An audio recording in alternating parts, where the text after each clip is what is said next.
Good morning guys! Today, mag-ukay-ukay tayo sa Tarlac. Super exciting. Ang aga namin gumising. Coding kasi kami. So, kailangan umalis kami ng maaga. And, I'm excited as always. This is a new location. Hindi ko alam kung anong ukay-ukay meron doon. Pero super duper excited ako kasi this is another day of my life as an ukay shopper. Excited ako sobra. Papagas lang tayo and then we're gonna go thrifting. Isasama ko kayo guys and tingnan natin kung anong meron sa Tarlac.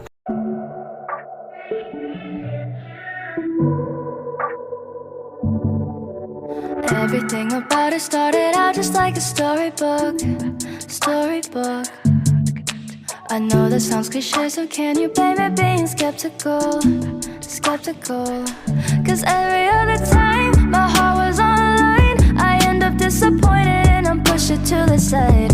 Don't know what to do, cause when it comes to you, there's no sign of that. Cause I feel cute and I feel happy.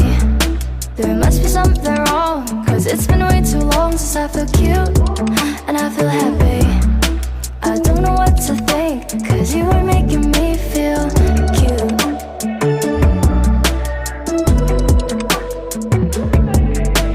So you had to surprise me for the first time. I was fine with that. And I'm just saying that I can't imagine getting bored of that.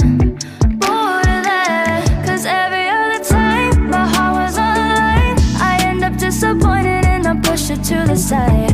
Don't know what to do, cause when it comes to you, there's no sign of that. Cause I feel cute and I feel happy.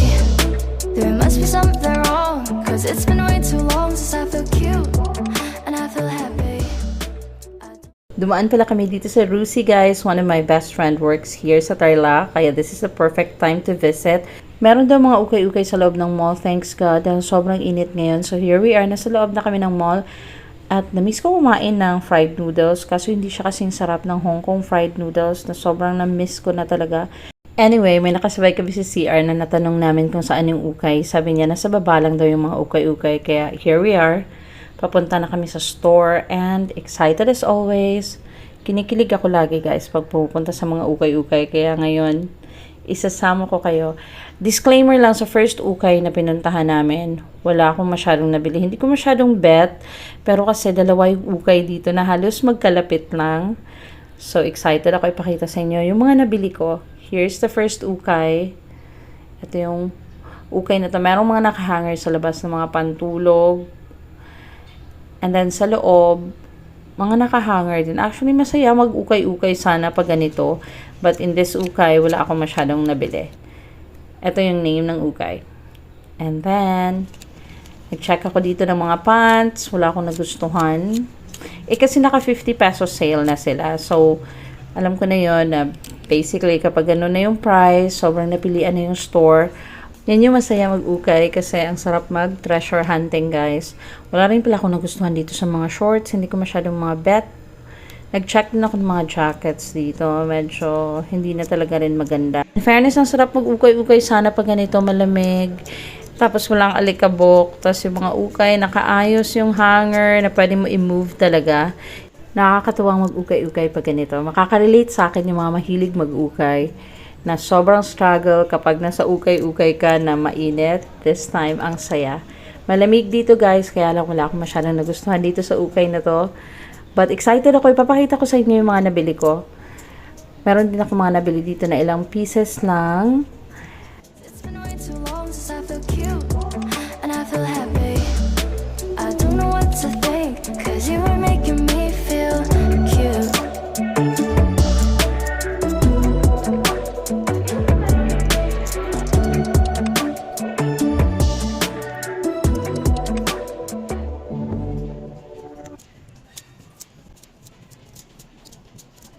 Lahat ng items dito guys, 50 pesos. Alam ko matagal pa yung Pasko, but I love buying pieces na hindi pa in season kasi mas mura pa siya.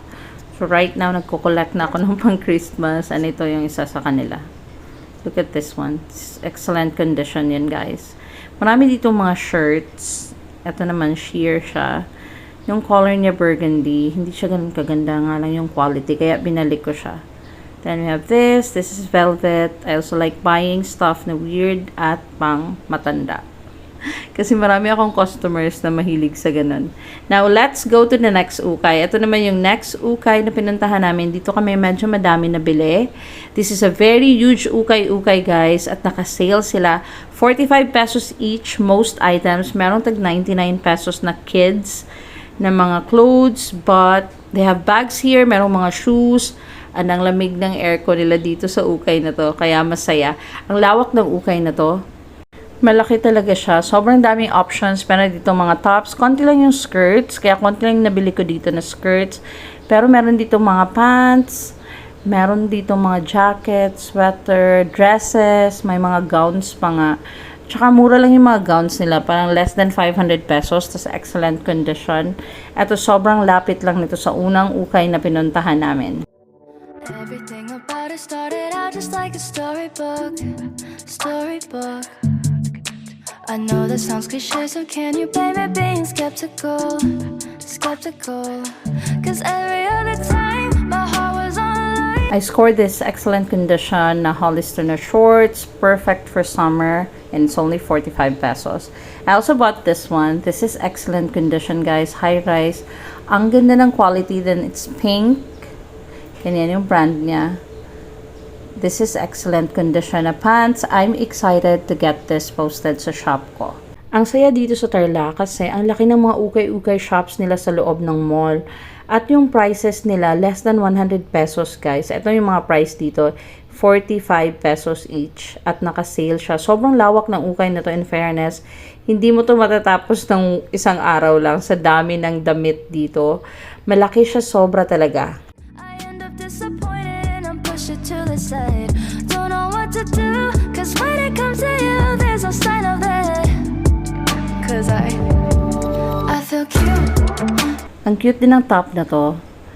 Puff sleeves, tapos animal print, excellent condition. One of my favorite from this ukay. We also scored this green na dress. This is also very cute. Ang ganda ng quality ng dress nito at ang ganda ng pagka-green niya. Something wrong, cause it's been way too long since I feel cute and I feel happy. I don't know what to think, cause you were making me feel cute. We also bought this. This is excellent condition.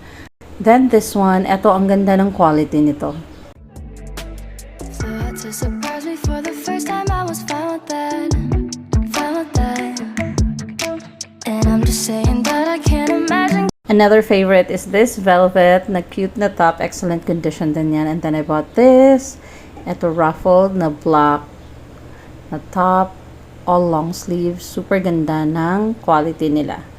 Then we have this gingham. This is crop. This is so cute. Cause every other time my heart was online, I end up disappointed and I push it to the side. Don't know what to do, cause when it comes to you, there's no sign of that. Isa din to sa mga favorite ko dito sa ukay-ukay na to. This is excellent condition, guys. Super cute. Tapos dalawa pa siya. And then this jacket ng mga kids. 99 pesos naman dito. Excellent condition yung iba, guys. Parang hindi pa talaga siya nagamit. Cause every other time my heart was online, I end up disappointed and I'm pushed to the side. Don't know what to do, cause when it comes to you, there's no sign of it. Cause I feel cute and I feel happy. There must be something wrong, cause it's been way too long since I feel cute and I feel happy. I don't know what to think, cause you were making me feel cute. Ang ganda din ng jacket na to. Isa din to sa mga nagustuhan ko dito sa ukay-ukay na to. Ang ganda pa ng quality. Then this pink, yung kanina. This is also excellent condition. Ang cute ng mga jacket dito, guys, for kids. Ito pang yellow. This is also really nice. By the way, if you're new to my channel and hindi ka pa nakapag-subscribe and you love Ukay-Ukay, and if you want to know kung ano pa yung mga ukay na pupuntahan ko, Please don't forget to subscribe. Another piece I love from this ukay is the shorts. This is also excellent condition. I also love this lace na black na skirt. This very cute new with tag floral na blue na mini skirt. This is new. I love the quality of this one as well. Then we have another denim skirt. This is also very good condition. I also love this. We have another denim na shorts naman, light wash. Cut out shorts, very good condition as well. Tapos itong dress na to, alam mo yung ang cute nito sa actual, parang sinusuot siya ng mga ikakasal. And then we have this. I bought this one for 45 pesos. This is lace na top, really cute. Tapos excellent condition din to, guys. That's it for today, guys. If you haven't subscribed to my channel, again, don't forget to hit like and subscribe. More ukay videos coming soon for you. Thanks, guys, for watching. See you in the next one. Bye!